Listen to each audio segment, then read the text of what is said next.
എന്താ എന്തിനാ ഇവിടെ വന്ന് നിക്കണേ? ഞാൻ തുണി മാറുമല്ലേ? തുണി മാറുന്ന സ്ഥലത്ത് ആരെയും വന്ന് നിൽക്കുവോ? എന്ത് പറഞ്ഞാലും അത് ചിരിച്ചോണ്ടങ്ങ് നിന്നോളൂ. ഇത്ര കഷ്ടത, മര്യാദയ്ക്ക് ഒരു ഡ്രസ്സ് മാറാൻ പോലും സമ്മതിക്കില്ല. ഇത് എന്തുവായി നോക്കി നിൽക്കുവോ?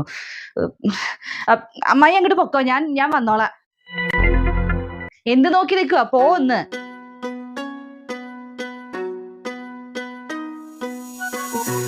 എന്ത് കഷ്ടത ഇത്. കല്യാണത്തിന് മുന്നേ ചേട്ടൻ ഇങ്ങനെ ഒരു വയ്യാത്ത ഒരാൾ വീട്ടിലുണ്ടെന്ന് പറഞ്ഞപ്പോ ഇത്രയും ഉപദ്രവം ഉണ്ടാവും ഞാൻ വിചാരിച്ചില്ല. എന്റെ അമ്മേ, എനിക്ക് മടുത്തു എന്ന് പറഞ്ഞ മടുത്തു. ഇവിടെ അമ്മായി എന്ന് പറഞ്ഞ സാധനം ഉണ്ടല്ലോ, ആ സാധനം ഏത് നേരം ഇവിടെ ചുറ്റിപ്പറ്റി എന്റെ പുറകെ തന്നെ നടക്കുവമ്മേ. ദൈവമേ, എന്തൊരവസ്ഥയാ! നല്ല ശല്യമാണല്ലേ? ആ, നല്ല ശല്യമാ. ഞാൻ അത് എങ്ങനെയൊന്ന് ഒഴിവാക്കി കിട്ടിയ അത്രയും കഷ്ടപ്പാടുണ്ട്.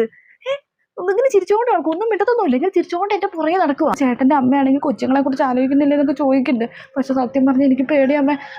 ഇനി ഞങ്ങൾക്കൊരു കുഞ്ഞുണ്ടായി കഴിഞ്ഞാൽ അമ്മായിനെ പോലത്തെ ഒരു കുഞ്ഞുണ്ടായെന്ന് ആലോചിച്ച് നോക്കിയേ. എന്റെ ദൈവമേ, എനിക്ക് വയ്യ, എനിക്ക് പേടിയാ. അതൊക്കെ ഓർത്തിട്ട് ടെൻഷനായിട്ട് പാടില്ല.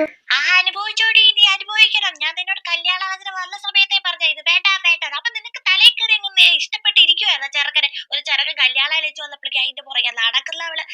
നീ അനുഭവിക്കണേ, നീ അനുഭവിക്കുക. എന്നെ വിളിച്ച നീ ഒരു പരാതിയും പറയണ്ട, ഒന്നും പറയണ്ട. ഞാൻ 100 വർഷം പറഞ്ഞ ഈ കല്യാണാലോചന വേണ്ട വേണ്ട വേണ്ട. അത്